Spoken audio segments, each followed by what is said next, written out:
They mocked her, called her worthless, and tried to throw her out, until the most feared man in the city looked at her and said, "You don't touch her. She saved my life."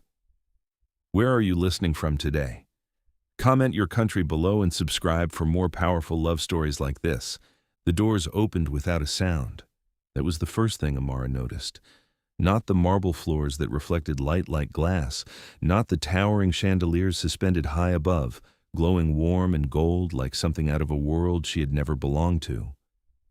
It was the silence, the kind that came from wealth so effortless it didn't need noise to prove it. Amara stepped inside. Her shoes, scuffed, worn at the edges, made the smallest sound against the polished floor, but even that felt too loud in a place like this. The Blackwood Grand Hotel didn't feel like a building. It felt like a statement, and she didn't fit into it. She knew that before she even crossed the threshold. She felt it in the way conversations shifted slightly when she walked in. Not stopped, never stopped, but adjusted, lowered, redirected, not to avoid her, to observe her. Amara kept walking, head up, shoulders steady, like she had every right to be there. Because if there was one thing life had taught her, it was this. If you looked like you didn't belong, people made sure you felt it, so she refused to give them that. Still, she saw it. The glances, quick at first, then longer, lingering. A woman in a tailored cream coat paused mid-step, her gaze flicking down Amara's jeans, faded, slightly torn at the knee, then back up again with a look that didn't bother to hide its judgment. A man near the reception desk stopped speaking entirely, his eyes narrowing just slightly as if trying to figure out how she had gotten past the front doors. Amara ignored all of it. She had learned how. You didn't react. You didn't shrink. You just kept moving. Her coat was too thin for the weather, the fabric worn soft from years of use, the color something that might have been black once, but now sat somewhere between gray and memory. Her hair was pulled back loosely, strands falling out in ways she hadn't bothered to fix. There had been no time for that. No energy, no reason. She wasn't here to impress anyone. She was here because she had run out of options. That thought pressed quietly at the back of her mind, but she didn't let it show on her face.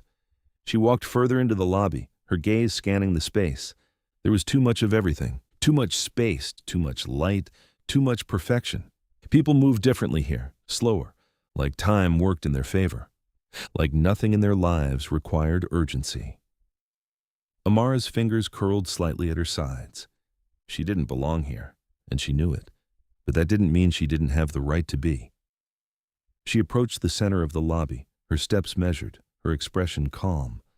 The front desk was ahead, polished dark wood and quiet efficiency. Staff moved behind it with practiced precision, their uniforms flawless, their smiles controlled. For a moment, she hesitated, just for a second, because this was the part where things could go wrong, where someone would stop her, question her, turn her away. Her chest tightened slightly, but she pushed the feeling down.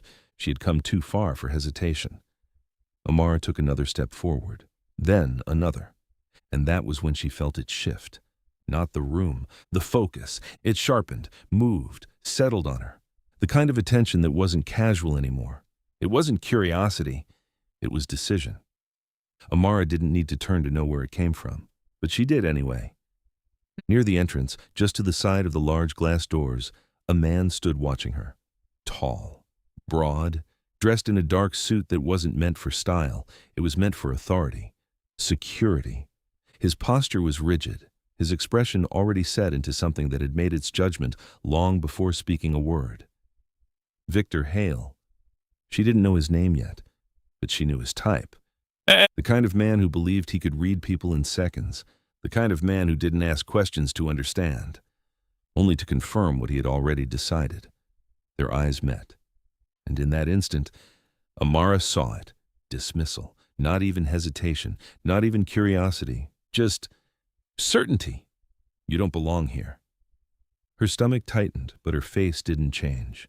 She held his gaze for half a second longer than most people would, then turned away and kept walking. Because she hadn't come here to be welcomed.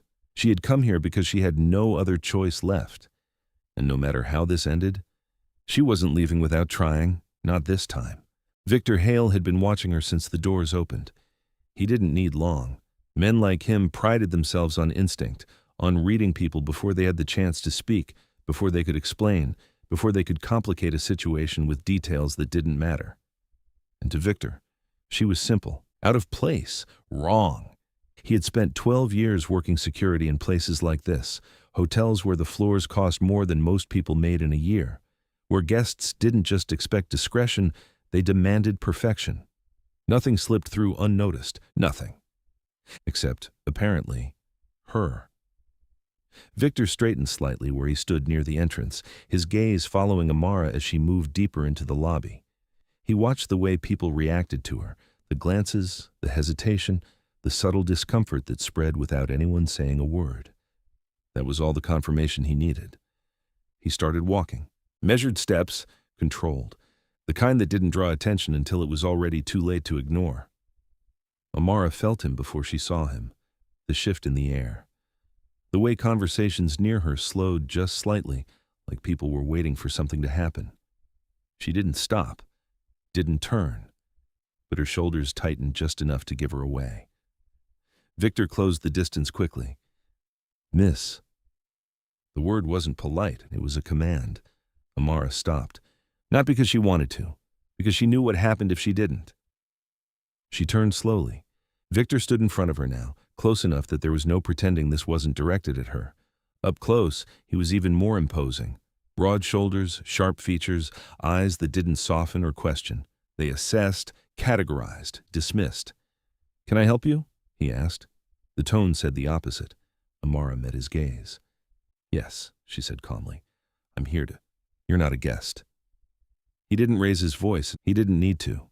The interruption was clean, sharp, final. Amara blinked once, then continued anyway. "I'm here to meet someone." Victor's expression didn't change. "Name." Not "who are you meeting," just "name." Amara hesitated for half a second, not because she didn't know, because she knew exactly how this would sound. Dante Russo. The silence that followed was immediate, not loud, but noticeable. Victor didn't react the way she expected. He didn't laugh, didn't scoff. But something colder replaced the neutrality in his face. "That's not funny," he said. Amara's jaw tightened slightly. "I'm not joking." Victor took a step closer, just enough to make the space feel smaller. "You're telling me," he said slowly, "that you're here to meet Mr. Russo." "Yes?" The word came out steady, controlled. Victor studied her for a moment longer, his gaze flicking over her again. Her coat, her shoes, the lack of anything that matched the name she had just spoken. Then he shook his head once. "No." Amara frowned slightly. "No." "What?" "No," he repeated. "You're not." A few people nearby had stopped pretending not to listen. A woman standing near the front desk shifted her weight slightly, her attention openly fixed on them now. A man leaned subtly to the side, trying to get a better view. Victor didn't lower his voice. "If you're going to lie," he continued, "at least make it believable." Amara felt the heat rise in her chest. Not embarrassment, something sharper. But she kept her tone even. "I'm not lying." Victor exhaled slowly, like this was already taking more time than it deserved. "Listen carefully," he said. "This is a private property. You don't have a reservation, you're not on any guest list, and you are not meeting Mr. Russo." He let the name hang there for a second, deliberate. "You need to leave." Amara didn't move. Her hands stayed at her sides, her posture steady. "I'm not leaving," she said. The shift in the room was immediate, subtle tension tightening the air. Victor's eyes hardened. That wasn't a suggestion. Amara held his gaze. "I said I'm meeting someone, and I said you're not." He stepped closer again. This time, it wasn't just presence, it was pressure. "You're trespassing now," he added, "so I'll say it one more time. You can walk out on your own, or I can have you escorted." A phone lifted somewhere behind them, someone whispering, watching, recording. Amara felt it all. Every eye, every judgment, every assumption already made about who she was and why she was here. But she didn't look away, didn't shrink, didn't apologize. "I'm not causing a problem," she said quietly. "I just need to—" "You are the problem." The words cut clean. Victor didn't raise his voice, but the dismissal in it was louder than shouting. Amara went still, just for a second, because that wasn't about security anymore. That was about judgment, and everyone in the room heard it. Victor reached for his radio. "That's enough," he said. "We're done here." Amara's chest tightened. This was the moment, the one where it ended, where she got pushed out like she had everywhere else, where no explanation mattered, where no truth changed anything. Her fingers curled slightly at her sides, but she didn't step back, didn't move, didn't give him what he expected. Victor looked at her like that confirmed everything. "Last chance," he said. Amara lifted her chin slightly. "I'm not leaving." And this time, the silence that followed wasn't quiet anymore. It was waiting, because something in the room had shifted. And even if no one knew why yet, everyone felt it coming. Amara felt the moment shift, but not in her favor. It tilted, slowly at first, then all at once. Victor lowered his hand from the radio, but his posture changed, less controlled, less patient. Whatever restraint he had been holding on to was gone now, replaced by something sharper. Irritation, and worse, certainty. "You're making a scene," he said, his voice louder now. Amara blinked once. "I'm not—" "You are," he cut in, not even letting her finish. "And it's not going to continue."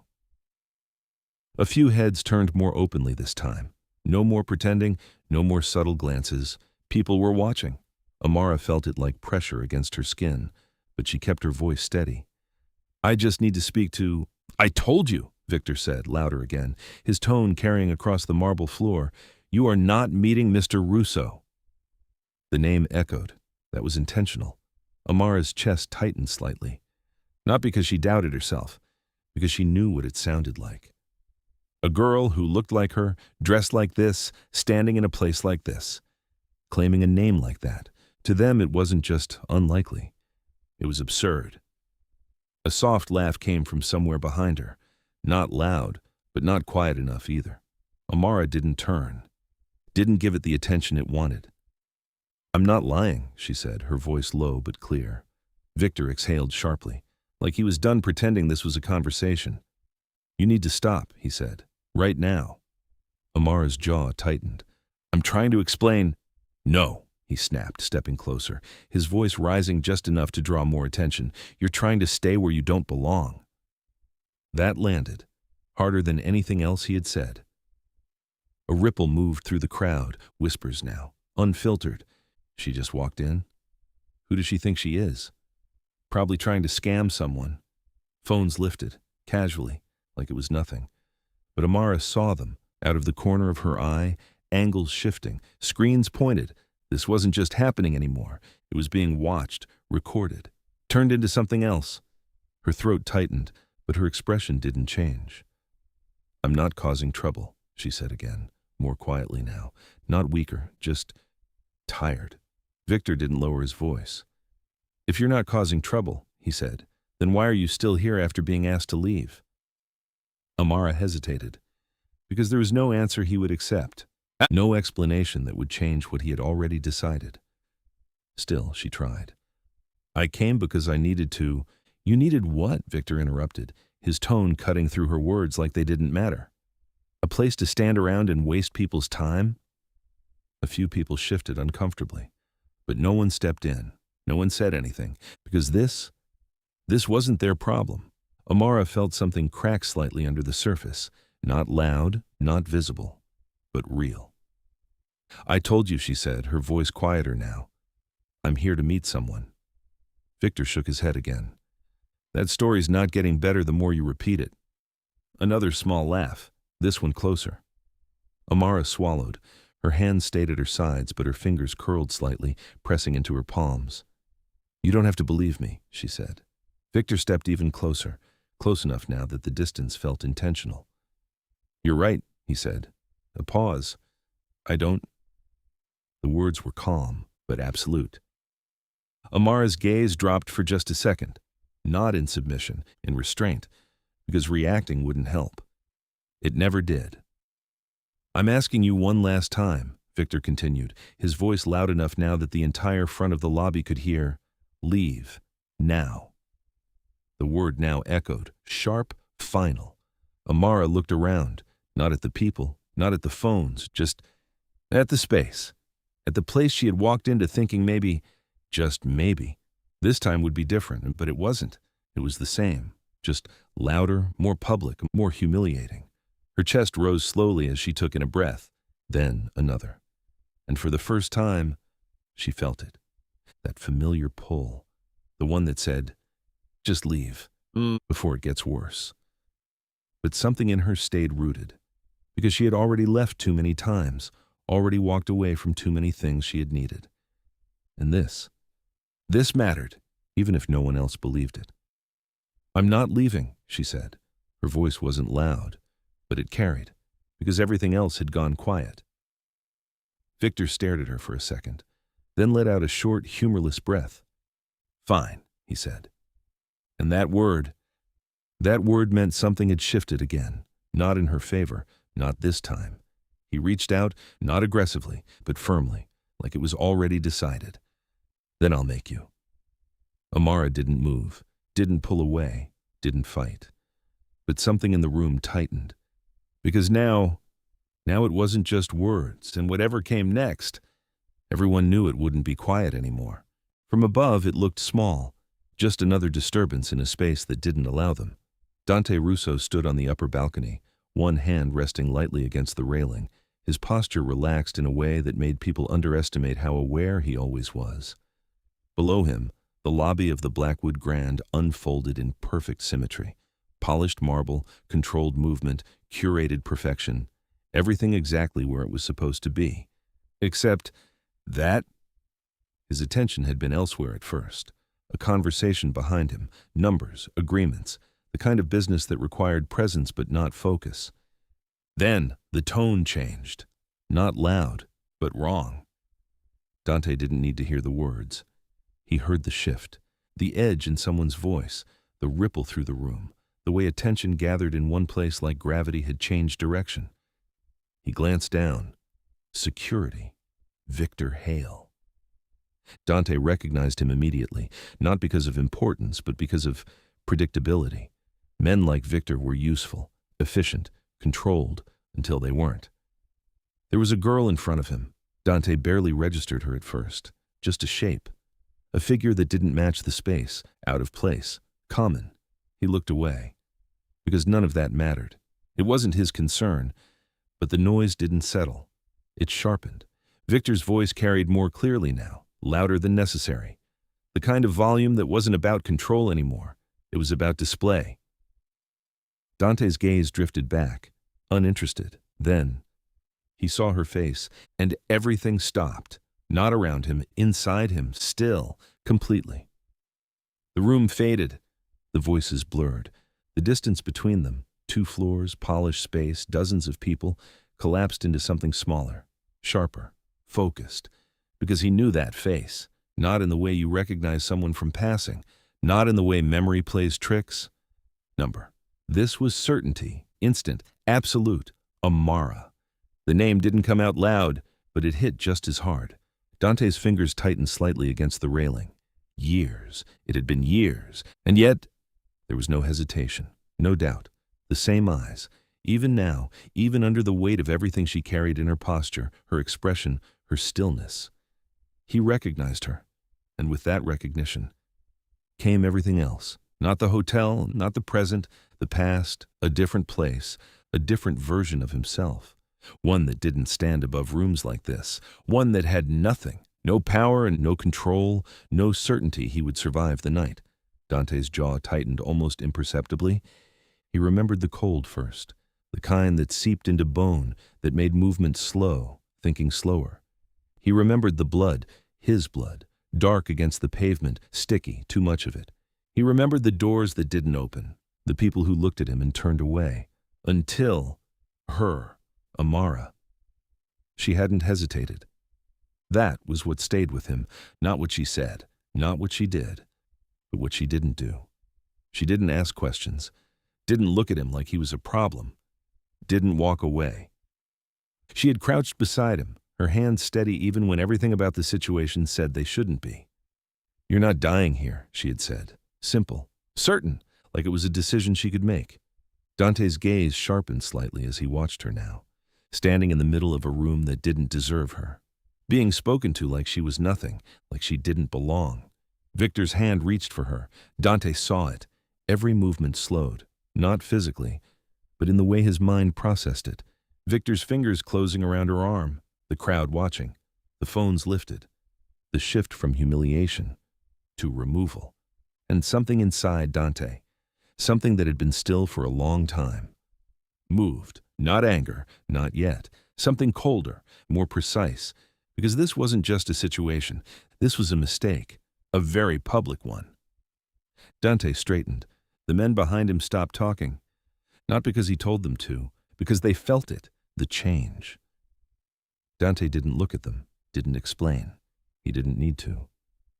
He stepped away from the railing, and the room below continued exactly as it had been, for half a second longer, because no one there knew what was about to happen. Victor's grip tightened slightly.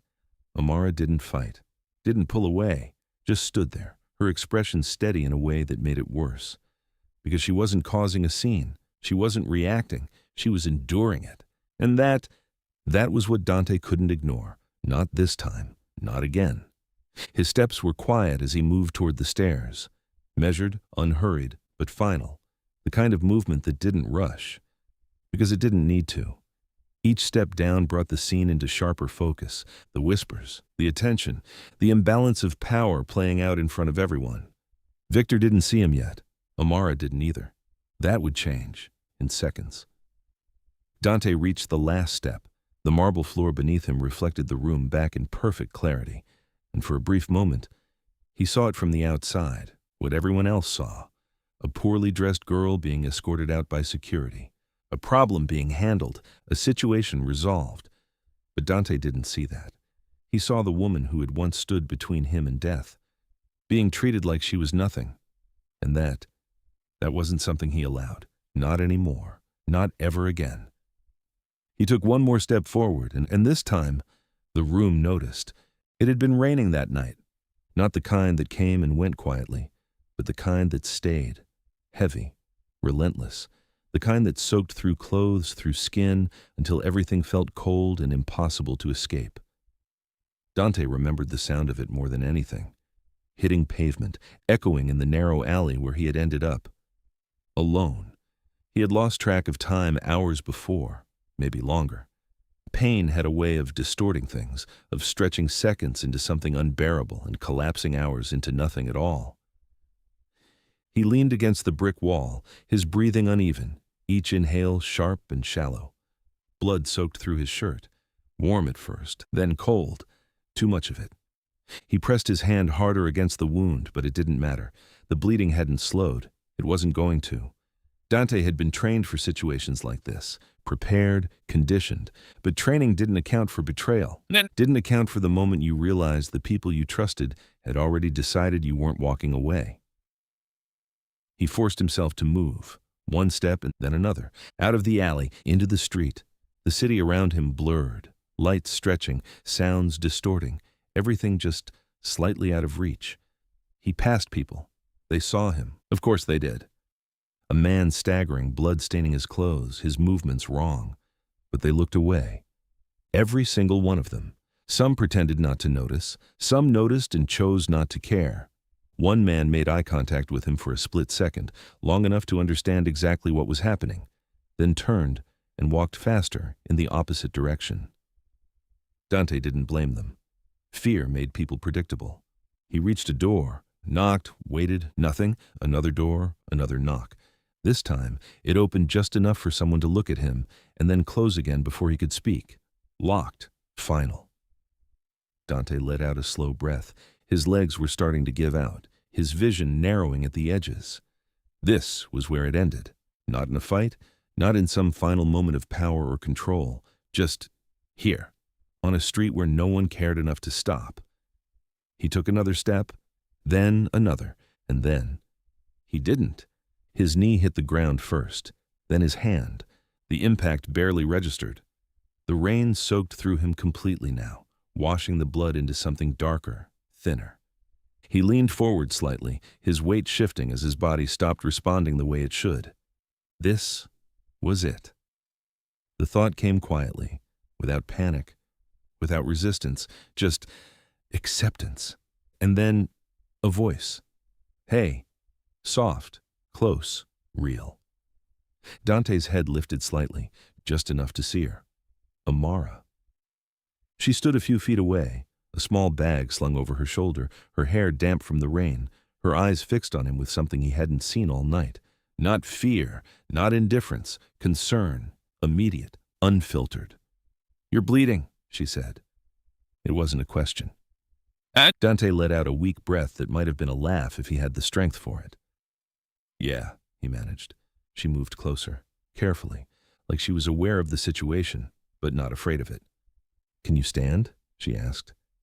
Dante didn't answer, because he wasn't sure. Amara didn't wait. She crouched beside him, her hands steady as she reached for his arm, testing his weight before committing to it. We need to get you inside, she said. Dante looked at her, studied her face, waiting for the hesitation.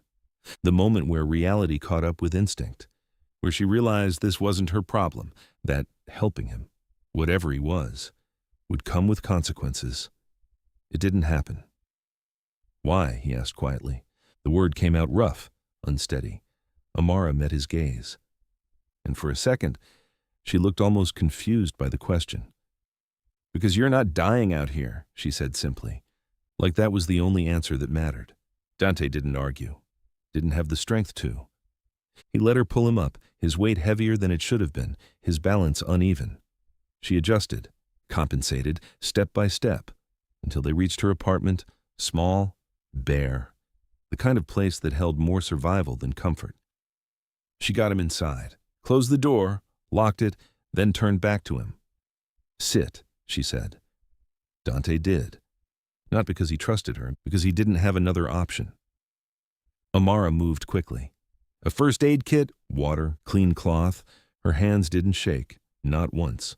She worked in silence at first, cutting through fabric, pressing against the wound, assessing the damage with a focus that felt almost clinical.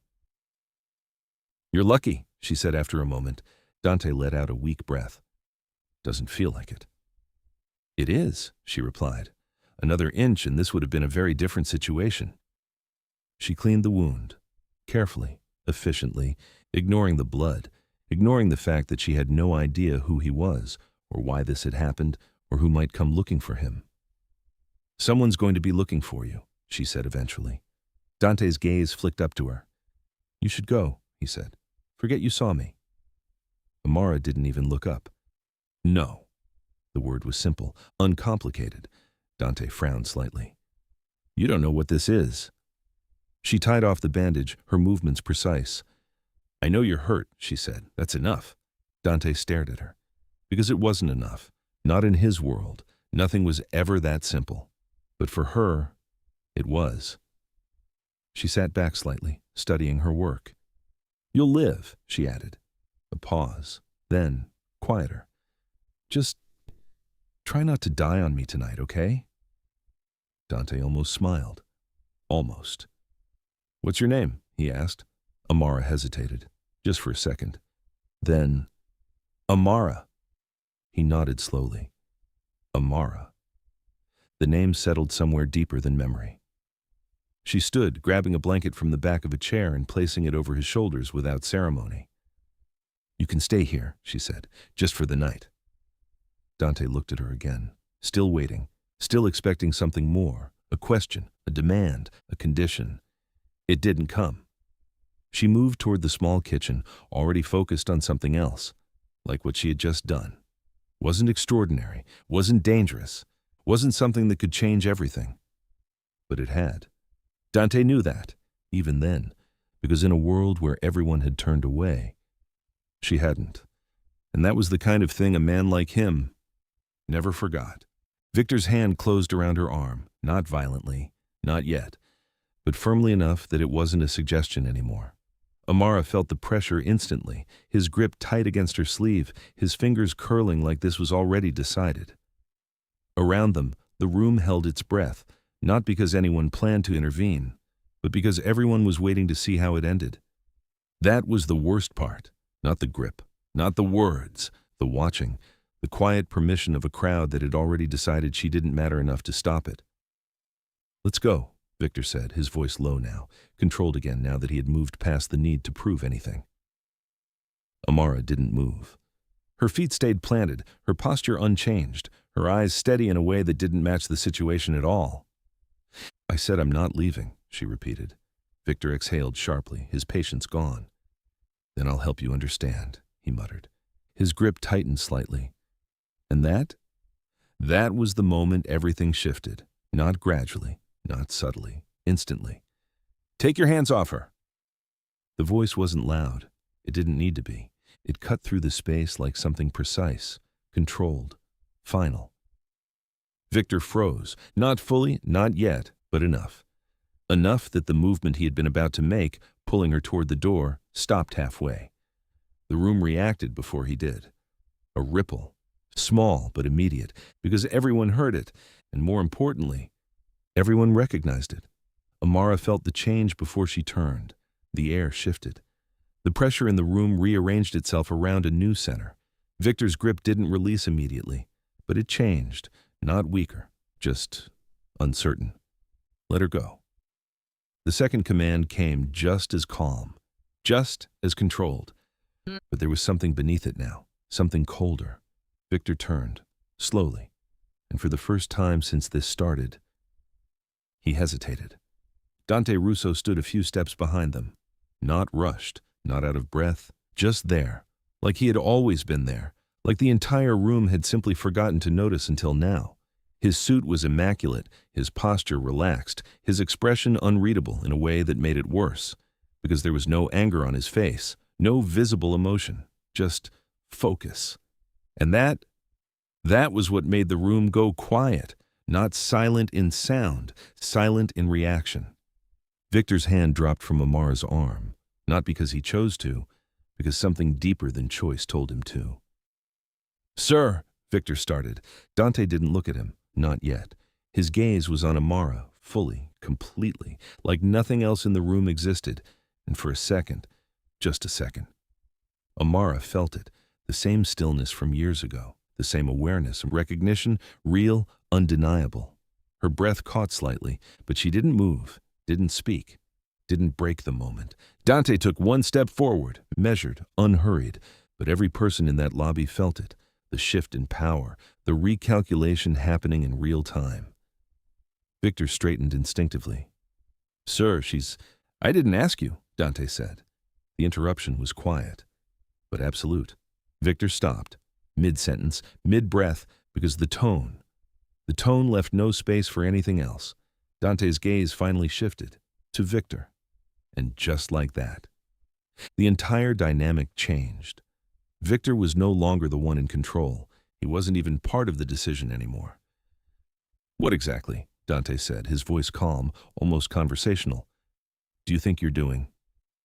Victor swallowed, just once. "She's not a guest," he said quickly. "She claimed she was here to see you, but—" Dante tilted his head slightly, not confused, not curious, just measuring. "And that justified putting your hands on her?" Victor hesitated, because suddenly, nothing he had done felt as certain as it had seconds ago. "I was removing a trespasser," he said, but the confidence was thinner now. Dante's gaze flicked briefly to Amara, then back. "No," he said quietly. A pause. "You were making a mistake." The words landed heavier than anything shouted before. Victor opened his mouth, then closed it again, because there was nothing he could say that would fix what had already happened. Around them, the crowd shifted again. But this time, it wasn't judgment, it was realization. Phones that had been raised lowered slightly. Whispers changed direction, because now they understood. This wasn't what they thought it was. Not at all. Dante stepped closer, close enough now that there was no space left for misunderstanding. "She told you she was here to see me," he said. Victor nodded quickly. "Yes, but—" "And you decided she was lying?" It wasn't a question. Victor hesitated again. "Yes." Dante held his gaze for a moment longer. Then, very slightly, he nodded. Not approval, acknowledgement, like a fact had just been confirmed. Then he turned back to Amara, and this time, when he looked at her, there was no distance left in his expression, no neutrality, no question, just certainty. "You shouldn't have had to repeat yourself," he said quietly. The words weren't for the room. They weren't for Victor. They were for her. And something in Amara's chest tightened unexpectedly, because the tone wasn't power, it wasn't control, it was recognition, real, unmistakable. And suddenly, the entire room felt different, because the man everyone feared wasn't questioning her presence. He was correcting their mistake, and nothing in that space would ever be the same again. For a moment, no one moved, not Victor, not the guests, not even the staff behind the desk who had been watching everything unfold like it was someone else's problem, because something had already shifted. They just didn't understand how far yet. Dante stood in front of her now, close enough that the distance between them no longer belonged to the room. Amara could feel it, the attention, the weight of every eye pressing in from every direction. But none of that mattered. Not compared to the way he was looking at her. Not like before. Not like a stranger, not like someone assessing a situation. There was no distance in it, no doubt, just recognition. Deep, certain, unshakable. Amara held his gaze, her chest rising slowly, her breath steady only because she forced it to be. Because she knew. She had known the moment she saw him upstairs, the moment everything in her had gone still. She knew exactly who he was. She just hadn't expected this. Dante took a step closer. The room tightened around the movement. Victor shifted slightly, like he wanted to say something, to fix something, but didn't know how. No one interrupted. No one dared. Dante stopped in front of her, close, but not too close, close enough that the moment belonged only to them. And then, he said it. Amara. The name didn't echo. It didn't need to. It landed exactly where it was meant to. In the center of the room, in the space between them, in the silence that followed, everything stopped. Not metaphorically, actually. The quiet that filled the lobby wasn't absence of sound.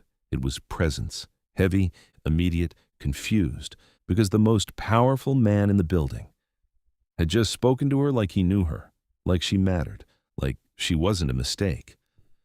Amara felt it hit her all at once, not the room, not the people, him, the way he said her name, like it wasn't something he had just remembered, like it was something he had carried for years.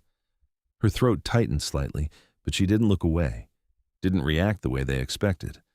Because if she did, if she gave this moment anything more, it would change everything, and she wasn't ready for that. Not here, not like this. Victor was, because Victor finally understood, or at least, he understood enough. His posture shifted, the confidence that had held him steady moments ago cracking just slightly at the edges. "Sir," he started, his voice lower now, cautious. "You know her?" Dante didn't look at him, not even a glance, because the question wasn't relevant. He was still looking at Amara, still holding her in that same steady focus. "I do," he said, simple, clear, final. The words moved through the room like something alive, a ripple of realization. Guests who had been whispering seconds ago now went silent. Phones that had been lifted hesitated, unsure if they should keep recording or disappear entirely. Because this wasn't what they thought it was anymore, not even close. Victor swallowed. "You said she wasn't on the list," Dante added calmly. Victor nodded quickly. "She's not, sir. There's no record of—" "And that was enough for you," Dante interrupted, finally turning his head slightly, just enough for Victor to feel it. Not anger, something worse, disappointment. "You decided she didn't belong." Victor opened his mouth, closed it, because there was no answer that would fix that. Dante looked back at Amara, and the room followed his gaze. Because now, everyone was looking at her differently, not with curiosity, not with judgment, with confusion, with the slow, uncomfortable realization that they had been wrong, that they had watched something happen, and misunderstood it completely. Amara felt it, every shift, every recalculation. The same people who had looked through her now looked at her like they were trying to understand what they had missed. She hated that more. Because nothing about her had changed, only their perception had. "Why didn't you say anything?" Dante asked quietly. The question was soft, but it carried. Amara exhaled slowly, finally. And when she spoke, her voice was calm, steady. "I did," she said, a pause. "He just didn't listen." Victor flinched, barely, but enough. Dante's expression didn't change, but something in his eyes sharpened. Because that mattered. Not the scene, not the attention, that. He looked at Victor again. And this time, there was no mistaking it. "You dismissed her," Dante said. It wasn't loud. It didn't need to be. Victor nodded once, slowly. "Yes, sir." Dante held his gaze for a moment longer, then turned away. Not because it was over, because Victor was no longer the center of it. Amara was, always had been, and the room, the entire room. Finally understood that. Dante's voice softened slightly as he spoke again. Only to her. "You came here to see me." Not a question. A statement. Amara hesitated. Just for a second. Then nodded. "Yes." Dante exhaled quietly, and something in his posture shifted. Not visibly, but enough to show. This wasn't coincidence. This wasn't random. This mattered. And the room felt it. The difference between a stranger being removed and someone being recognized. Because one meant nothing, and the other changed everything. No one spoke. Not after that. Because the moment had already gone too far to recover. The balance in the room had shifted completely, and everyone felt it, even if they didn't fully understand why. Dante stood beside Amara now, not in front of her, not shielding her in a way that made her seem weak, but aligned with her. Equal. Intentional. That alone changed how the room saw her. But it wasn't enough. Not for him. Victor remained where he was, rigid now, his authority stripped down to something uncertain. The confidence that had filled his voice minutes ago was gone, replaced by careful silence. Waiting, watching, trying to understand what he had missed. Dante glanced around the lobby, not hurried, not emotional, just observant. He saw everything. The phones that had been raised. The people who had whispered, the ones who had laughed, the ones who had done nothing at all. And he didn't need anyone to admit it. He already knew. "You all saw her walk in," Dante said. His voice wasn't loud, but it carried, effortlessly. The room stilled again. Because now, he was addressing all of them, not just Victor, not just Amara, everyone. "And you made a decision," he continued, a pause, based on nothing. No one moved. No one dared interrupt, because the truth in his words wasn't something they could argue with. Dante looked at Amara briefly, then back to the room. "Years ago," he said, his tone still calm, still controlled, "I was bleeding in the street." A flicker of confusion moved through the crowd. That wasn't what they expected. Not from him, not here. "I knocked on doors," he went on, "asked for help." His gaze moved slowly across the faces in front of him. They all closed. Silence deepened. Because now, they were listening. Really listening. Dante's expression didn't change. He didn't dramatize it, didn't raise his voice, and didn't need to. "I had nothing," he said. "No name that mattered, no power, no reason for anyone to care what happened to me." A beat. And no one did. The words settled heavily, because everyone in that room understood what that meant. In places like this, value was everything, and people without it didn't exist. Dante turned his head slightly, toward Amara. She did. That was it. 2 words. But they changed everything. A quiet ripple moved through the room. Confusion. Realization. Dante continued, still calm. "She didn't ask who I was. She didn't ask what I could give her." He paused. "She saw someone who needed help." His gaze returned to Victor. "And she helped." Victor swallowed, the weight of what he had done settling in real time. Dante's voice didn't harden. It didn't need to. "When everyone else turned away," he said, "she didn't." Another pause. And today, he let the words hang for just a second longer. You tried to throw her out. No one spoke, no one moved, because there was nothing to say. The contrast was too clear, too sharp, too final. Dante took a slow step forward, not toward Victor, toward the center of the room, toward the space where everyone could see him. "Let me make something clear," he said. His voice lowered slightly, not softer, more focused. "There is no version of this place," he continued, "where she does not belong."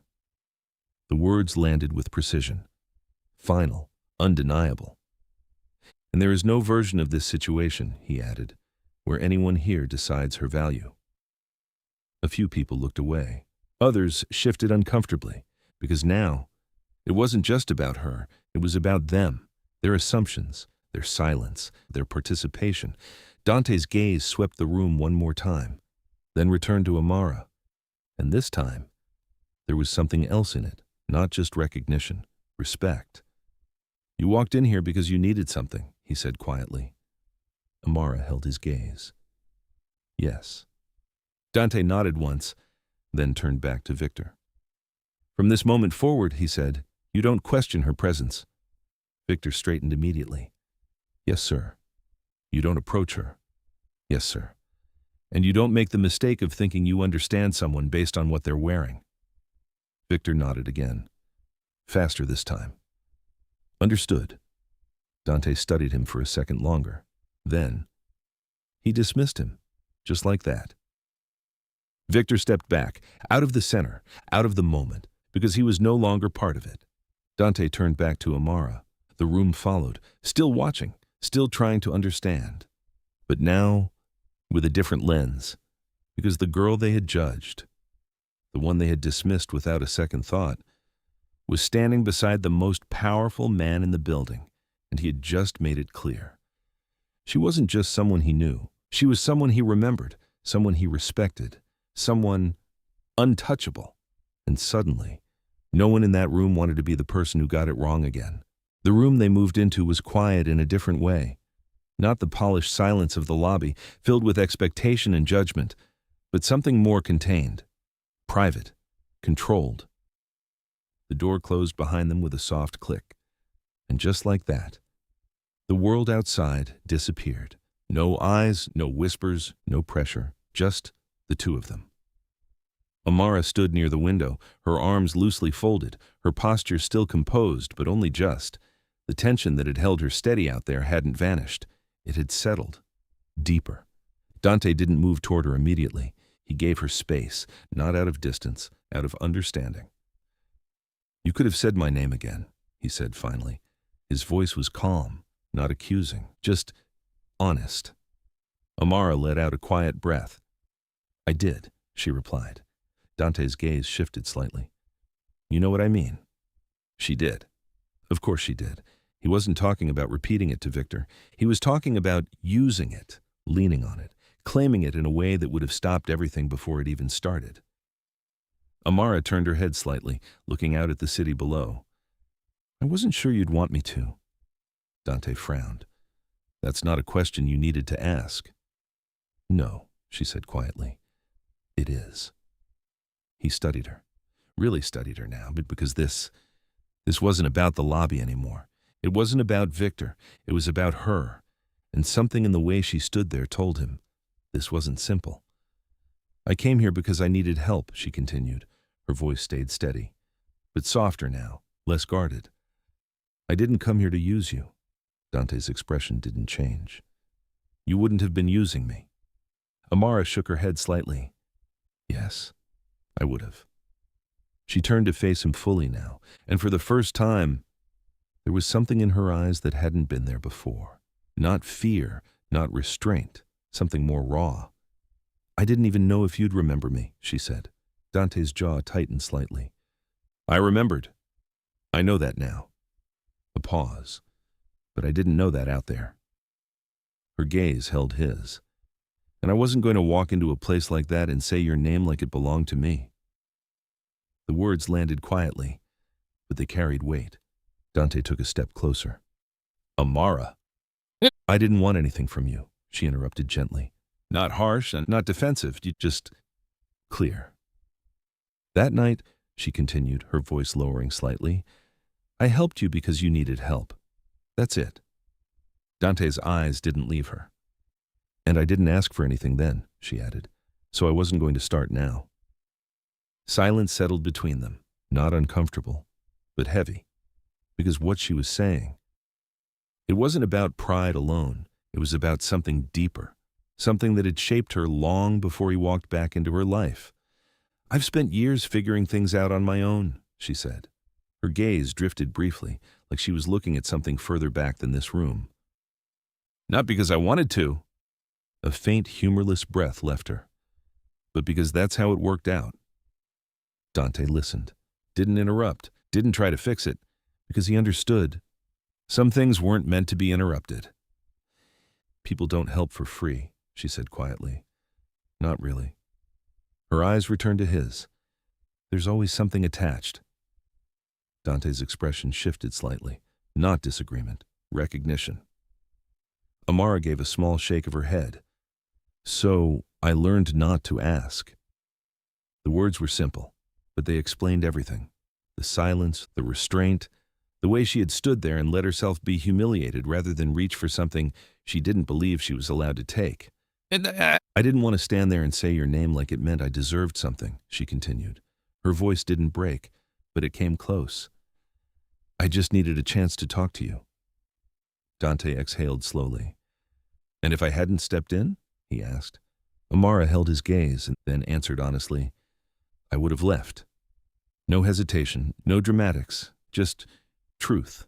Dante's jaw tightened again, because that was the part that stayed with him, not what happened, what almost didn't. You should have told them, he said quietly. Amara's expression softened slightly. Maybe, she admitted. A pause. But I didn't come here to prove anything to them. Her eyes flicked briefly toward the door, toward the world outside. I didn't care what they thought. Then back to him. I cared about what you would think. That landed. Deeper than anything else she had said, Dante went still. Because that wasn't about pride. That wasn't about survival. That was something else entirely. You thought I'd turn you away, he said. It wasn't a question. Amara didn't look away. I didn't know. And that was worse. Dante stepped closer now, closing the distance just slightly. Not overwhelming, not forcing, just enough to be there. You helped me when you had no reason to, he said. Amara didn't respond. You didn't ask who I was, he continued. You didn't ask what I could give you. Her lips pressed together slightly, because she remembered every part of it. And now you think I'd forget that, he added quietly. Amara shook her head once. I didn't think you'd forget, she said. A pause. I just didn't think it would matter. The room fell silent again, but this time, it wasn't heavy, it was clear, because now, he understood. She hadn't stayed silent because she didn't trust him. She stayed silent because she didn't trust the world, and what it did to people when power got involved. Dante nodded slowly, then said something she didn't expect. You should have let it matter. Amara blinked slightly, caught off guard, but before she could respond, he added quieter this time, because it always did. And for the first time since she walked into that hotel, Amara felt something shift inside her, not fear, not tension, something else, something unfamiliar, something that felt dangerously close to relief. When they stepped back into the lobby, everything had changed. Not the space, not the marble floors or the quiet lighting or the careful symmetry of wealth that had been there before. But the people, the same faces were still there, but they weren't looking at her the same way. No more whispers, no more quiet laughter, no more casual dismissal. Now, they were watching carefully, because now they understood what they hadn't before.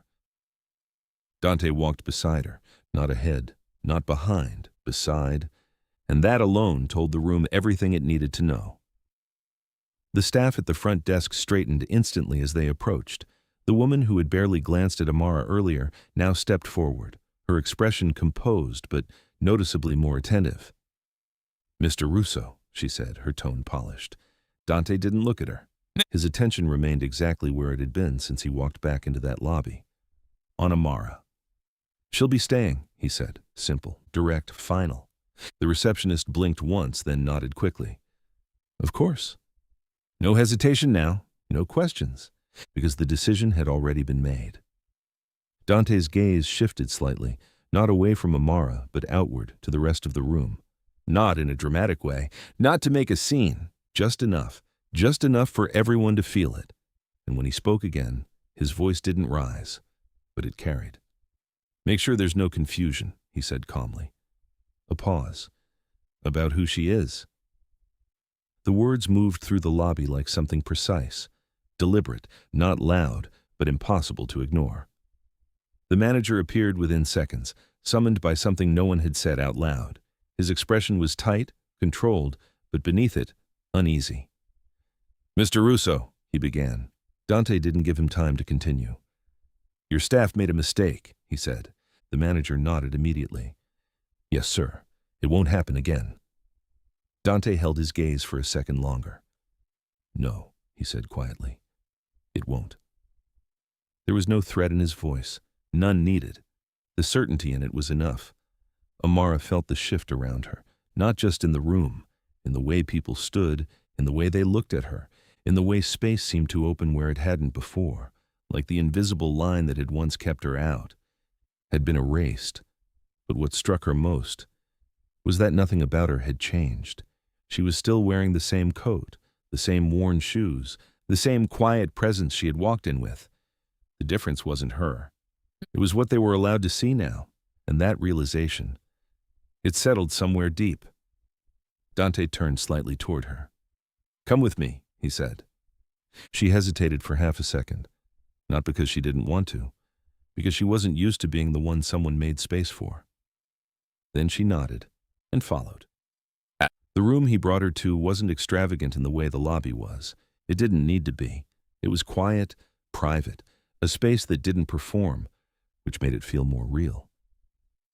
Amara stepped inside slowly, her eyes taking in the details without focusing on any one thing.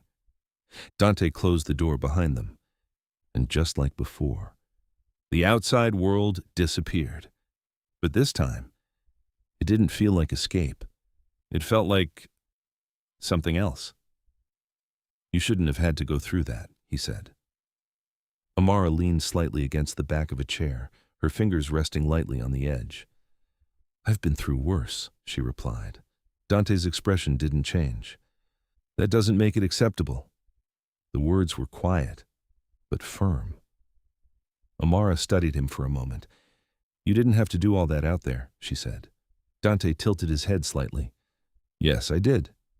She frowned faintly. Why? The question wasn't challenging. It was honest, because she didn't understand, not fully. Dante stepped closer, not enough to crowd her, just enough to be present. Because what happened wasn't just about you being removed, he said. It was about how easily people decided your worth. Amara didn't respond, because she knew that part too well. And I don't allow that, he added. There it was again, that quiet certainty, not arrogance and not control, something else, responsibility. Amara exhaled slowly. You can't control how people think, she said. No, Dante agreed. A pause. But I can control what happens when they act on it. The words settled into the room. And this time, she didn't resist them, because she had seen it, out there, the difference, the shift, the way everything changed when he stepped in. But more than that, she had seen how he looked at her, before, during, after, like nothing about her needed to be explained, or justified, or proven. Dante reached into his jacket, pulling out a small card and placing it on the table beside her. Whatever you came here for, he said, it's handled. Amara glanced down at it, then back at him. You don't even know what I need yet. Dante met her gaze. You needed help. A beat. That's enough. Silence followed, but it wasn't uncomfortable. Not anymore. Because for the first time in a long time, Amara didn't feel like she had to prove anything, didn't feel like she had to shrink or explain. or justify her presence. Dante moved slightly, giving her space again, not stepping away, just not overwhelming it. "You can stay here as long as you need," he added. Her eyes flickered. Suspicion? Instinct. Old habits. "Why?" she asked again. Dante didn't hesitate this time. "Because I see you," he said. Simple, clear, and somehow that meant more than everything else. Amara felt something shift inside her. Not loudly, not dramatically, just quietly, like something that had been tight for too long had finally loosened. She looked at him, really looked. And for the first time, she didn't see a man with power.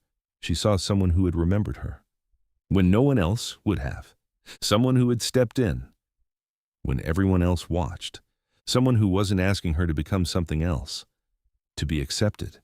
He had already decided. "You don't have to decide anything right now," Dante said, his voice softer now, less command, more presence. "Just don't disappear again." Amara held his gaze, and this time, she didn't look away. Because maybe, just maybe, this was the first place she had ever been, where she didn't have to fight to exist, and the first time someone had seen her worth, before the world had the chance to take it away.